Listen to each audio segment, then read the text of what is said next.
Good day, everyone. This is Group 9, and we're going to discuss Chapter 9, which is the drops, dynamics, and dices. So, the agenda for this discussion is first the introduction, next is the drops, dynamics, and lastly is the dices.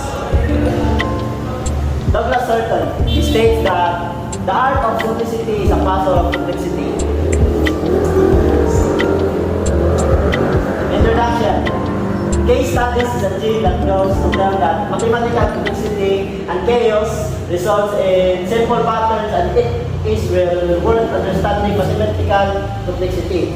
Or it is such studies that create a better understanding of nature's patterns. Great case studies. What drop? Second, simulated ecology, and third is flower patterns diasis. So first, in Chapter 9 is the drops. Water drop.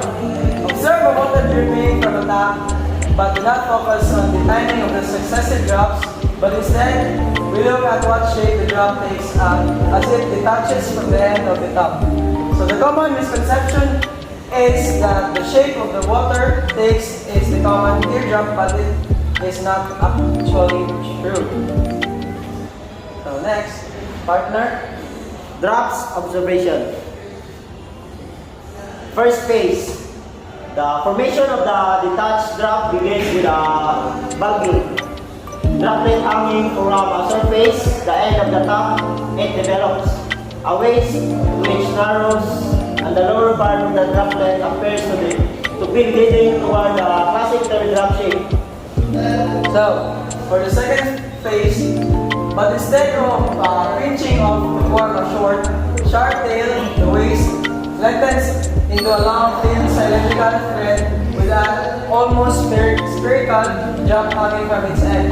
Then the thread starts to narrow right at the point where it meets the sphere until it develops a sharp point. So for the third phase, at this stage, the general shape is like a knitting needle that is just touching an orange. Then the orange falls away from the needle, pulsating slightly as it falls. But that's only half the story. So, for the fourth phase, now the short end of the needle begins to round off, and tiny waves travel back up the needle toward its root, making it to look like a string of pearls that become thinner and thinner. So for the fifth phase, finally, the hanging thread of water narrows to a sharp point at the top end, and it too detaches. So last phase is the sixth phase. As it falls, its top end rounds off, and a complicated series of waves travels along. That's for the water drop. So for the next is the dynamics. So dynamics, population dynamics, the use of the phrase reflects a long tradition of mathematical modeling in which the changes in populations of interacting creatures are represented by differential equations. So in 1994, Jackie McGlade, David Rand, and Howard Wilson of Warwick University carried out a fascinating study that bears on the relation between more biologically realistic models and the traditional equations. It follows a strategy common in complexity theory.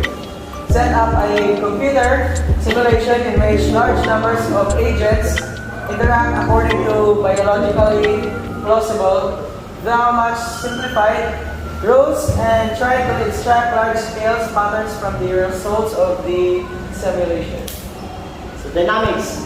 In this case, the simulation was carried out by means of a cellular automaton, so which you can think of as a kind of mathematical computer game.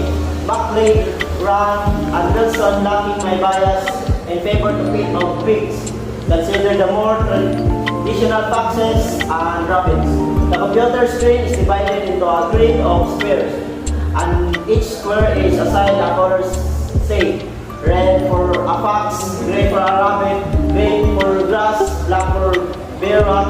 Then a system of rules is set up to model the the main biological influences at work. Example of such rules might be if a rabbit is next to grass, it moves to the position of the grass and eats it. Then second, if a fox is next to a rabbit, it moves to the position of the rabbit and eats it. Then the third is at each stage of the game, a rabbit breeds new rabbits with some chosen probability. Then lastly, a fox that has not eaten for a certain number of moves will die. So, moreover, each move in the game takes the current configuration of rabbits, foxes, grass, and rock, and applies the rules to generate the next configuration tossing computer or the dice when random choices are required. So the process continues for several thousand moves and artificial ecology that plays out the game of life on the computer screen. This artificial ecology resembles a dynamical system in that it repeatedly applies the same bunch of rules. But it also includes random effects, which places the model in a different mathematical category altogether. So that of stochastic cellular automata computer games with chess. McLean's groups made a dramatic and surprising discovery. They realized that if you look at too tiny a region, what you see is largely random. For example, what happens if a simple square looks extremely complicated? On the other hand, if you look at too large a region, all you see is the statistics of population average out. On intermediate scales, though you may see something minuscule. So they develop a technique for finding the size of region that would provide the largest amount of interesting information.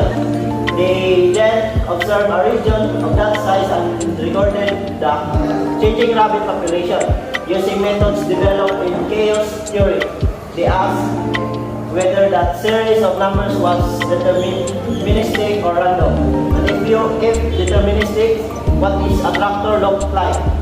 This may seem a strange thing to do, as much as we know that the rules for simulation built in a great deal of randomness, but they did it anyway.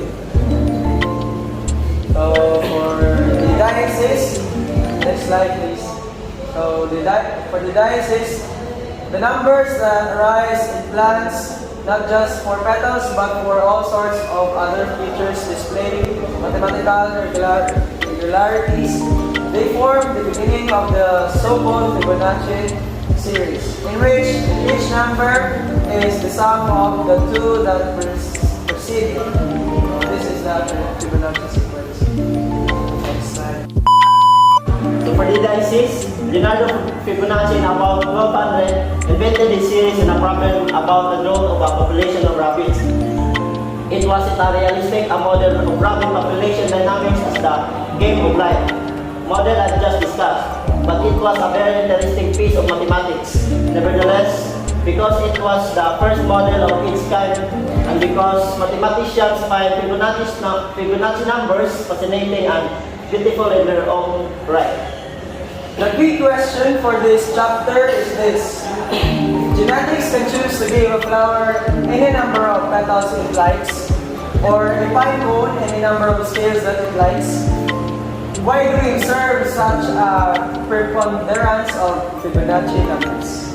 Maybe evolution started with mathematical patterns that occurred naturally and fine-tuned them by natural selection.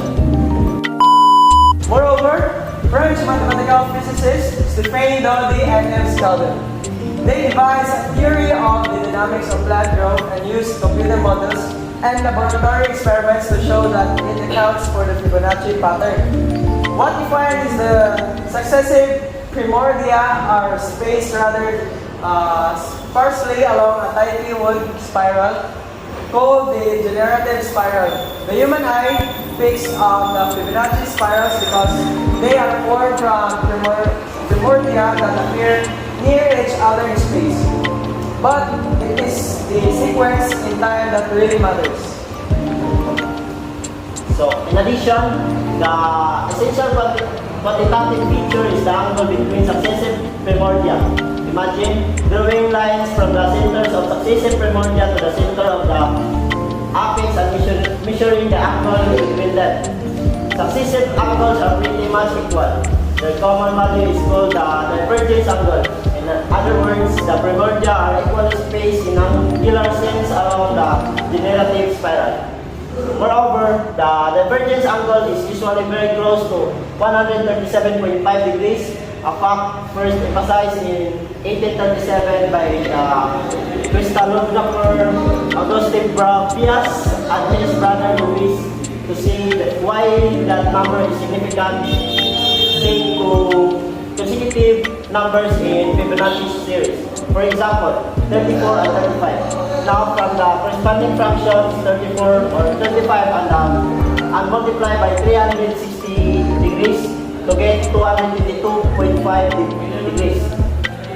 Since this is more than 180 degrees, we should measure it in the opposite direction round the circle or equivalently subtract it from 360 degrees. The result is 137.5 degrees, the value observed by the Brapias brothers. So, the ratio of consecutive Fibonacci numbers gets closer and closer to the number 0.618034. So, for instance, 55 is equals to 0.16182, which is already quite close. The limiting value is exactly VF5 minus 1 times or divided by 2. The so-called golden number, often denoted by the Greek letter phi. So, nature has left a clue for mathematical detectives. The angle between successive primordia is the golden angle of 360 times 1 minus 5 is equals to 137.5. In conclusion, to fill the space efficiently, you need a divergence angle that is an irrational multiple of 3,600, a multiple by a number that is not an exact fraction, but with a rational number. Numbers are either irrational or not, but like equality in George Orwell's Animal Farm, some are more irrational than others. Number theorists have long known that the most irrational number is the golden number. So that's all of our discussion. This is our team. So this is our group mates, Tunyakaw, Enero and Barangis. Thank you. Thank you for listening. Thank you for listening.